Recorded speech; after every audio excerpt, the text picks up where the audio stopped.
¿Cómo puede afectar esto que se conoció ayer del PBI al próximo dato de la inflación? No afecta directamente porque estamos hablando de un dato que fue en junio, ¿no? O sea, y ahora el próximo dato de inflación va a venir más que nada influenciado por la suba que tuvo el dólar en los meses anteriores, porque tiene rezago. Si bien este mes se ha quedado planchado por una fuerte intervención del Banco Central, más de $1.000 millones acumulados desde julio. Lo planchó el gobierno. Lo planchó. Pero cuando sube el dólar no es que automáticamente solo pega en el mes de la inflación, sino que pega en los meses siguientes también porque tiene rezago el efecto. Entonces va a venir todavía con ese impulso. El gobierno espera que los acuerdos de precios en el sector de alimentos vaya a tener impacto. Nosotros pensamos que es poco efectivo y que fue poco efectivo en el año pasado, porque lo que realmente hizo que la inflación se frenara el año pasado cuando estábamos en niveles similares a los actuales no fue los acuerdos de precios, fue la baja de los precios que administra el gobierno directamente. Sí, las medidas que tomó el gobierno para bajar tarifas públicas. Exacto, y eso es lo que puede manejar directamente. Por más que haga un acuerdo con los supermercados, finalmente no tiene poder de control que se terminen cumpliendo y que haya formas de darle la vuelta, porque al fin y al cabo, si los márgenes no cierran, nadie va a estar vendiendo a pérdida, ¿no? Ahora, nosotros pensamos que la economía hoy tiene un riesgo serio, y esto coincidimos también con algunos analistas, de entrar en un estancamiento con inflación, ¿no? O sea, que la economía, que la gente entienda que es una situación de estanflación, estancamiento con inflación. Lo que ha pasado en Argentina en los 3-4 años para atrás. Hace 4 años en Argentina no crece, pero la inflación no afloja. Claro. Y ahí, o sea, a pesar de que hay un no hay aumento sostenido de los precios con respecto a la plata nuestra, la plata rinde cada vez menos y se estanca la economía. Y no hay crecimiento. Y eso genera problemas serios de redistribución, porque ahora la torta ya no crece, entonces todo el mundo quiere agarrar una tajada y se generan conflictos y los trabajadores pierden poder de compra porque aumenta la inflación y el salario real crece menos. Entonces, es una situación de chatura, no de crisis financiera como tuvimos en el pasado, porque no hay elementos objetivos para pensar que vamos a tener una crisis financiera, porque los bancos están muy sólidos, el gobierno tiene muchas reservas todavía, la situación de deuda es sostenible, pero sí tenemos un cierto riesgo fuerte hoy, y con el dato de ayer se materializa este riesgo más de entrar en una situación de recesión o de estancamiento, que no crezca nada la economía y que la inflación se vaya. Y para eso creo que hay que para evitar que esto se concrete, creo que hay que tomar medidas, no podemos seguir haciendo la plancha en algún sentido. Claro. ¿Y cuáles son las medidas que tendría que tomar el gobierno? Bueno, nosotros pensamos que hay que aprovechar el único shock positivo que tuvo el Uruguay este año del exterior, que se ha desaprovechado porque no se ha usado, que es la baja en los precios internacionales del petróleo. Acá hay que ser consciente, Mariano, que Uruguay es de los países del mundo que más importa petróleo relativo a la actividad económica. O sea, es un insumo muy importante para producir. Se tradujo a menos de la mitad. Fíjate cómo se tradujo eso en los costos internos. El precio del combustible está igual. El argumento oficial es, bueno, pasa que la paramétrica de ANCAP no lo resiste.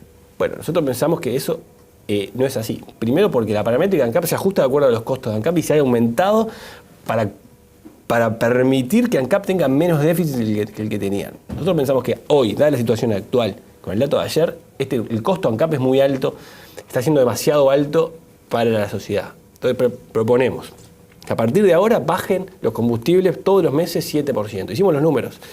Cierra. Si bajan todos los meses los combustibles, sí, ANCAP empeora la situación financiera porque tiene un ingreso menor. Sí. Eso se traduce en un 0,4 de déficit fiscal, del PBI, aumenta un poco el déficit fiscal. ¿Pero qué ganás? Ganás. Al sector productivo le pones un respirador en un momento que está planchado y le das un poquito de aire con un insumo muy importante que va a empezar a bajar. Y ganás lo más importante de todo.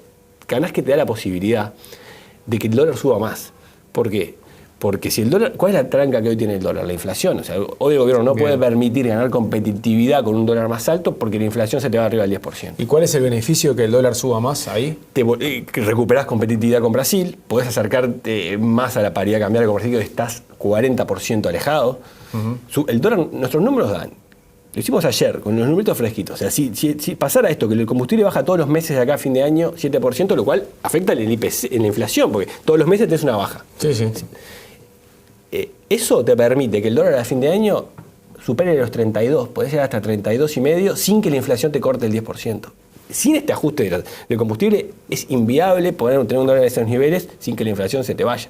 Entonces, yo creo que no podemos soltar la única ancla macroeconómica que tiene el país, que es la inflación por debajo del 10. Si soltamos eso, Va a ser muy difícil retomarlo. ¿Por qué? Porque el ancla fiscal, como dicen los que dicen que hay que dejar ir la inflación y mantener un ancla fiscal, el ancla fiscal no existe, o sea, y menos con la discusión que hay hoy en el Parlamento, y menos con los años que se vienen. Entonces, se va a deteriorar la situación fiscal, mantengamos el ancla inflacionaria, demos a través de la baja de los combustibles un aire al sector productivo y un aire a la inflación para poder aumentar el dólar más, ganar algo de competitividad y tratar de no hacer la plancha, porque obviamente esto es riesgoso, porque estamos deteriorando la situación fiscal. Sí. Pero nosotros pensamos que la situación de hoy, como un ciudadano independiente, yo no puedo tolerar, no puedo tomar como un hecho de la realidad que vamos a estar maquillando gastos de ANCAP con un combustible al precio que hoy está en Uruguay, cuando el principal costo que tiene se lo redujo a menos de la mitad. Entonces, eso es una decisión de política económica que tomó el gobierno. Nosotros pensamos que, dada la situación actual, no es la más eficiente para enfrentar una situación de estancamiento que tiene la economía, y se podría buscar un cambio por ese lado, no exento de riesgo, porque en la economía es como la sábana corta. Uno se tapa la cabeza y se le tapan los pies. Sí. Pero yo prefiero taparme cada vez dejar la cabeza afuera y taparme los pies y mirar lo que está pasando y no pasar la plancha en una realidad paralela a la que estamos viviendo. Y es de esperar que el gobierno tome medidas para evitar que la inflación llegue a los 2 dígitos. ¿No? Es como una cifra psicológica. El gobierno habla de que el ajuste de precios, que el control de precios van a ser efectivos para frenar la inflación. Entonces pensamos que con eso solo, con los ajustes de los alimentos y los controles de supermercados, no alcanza. Hay que tomar medidas por el lado de las empresas públicas, por el lado de las tarifas del gobierno, de acá a fin de año, para permitir que el dólar, porque es un paquete, o sea, necesitamos un dólar más alto para ser más competitivo, acercarse más a la paridad con Brasil, que estamos lejísimos. Estamos, de hecho, Mariano, cerca de los niveles más bajos históricos, con Brasil de caro. Lo que hoy sale 100 en Uruguay vale 60 en Brasil, y es parecido a los niveles del 99, cuando, ¿se acuerdan?, devaluó Brasil el real y fue el comienzo de un periodo recesivo en Uruguay que terminó con la crisis del 2002. Estamos cerca de esos niveles con Brasil. Entonces hay que tomar medidas. Y para poder tomar esa medida de un dólar más alto en Uruguay, necesitamos frenar la inflación por algún lado. Ignacio, muchísimas gracias. Muchas gracias.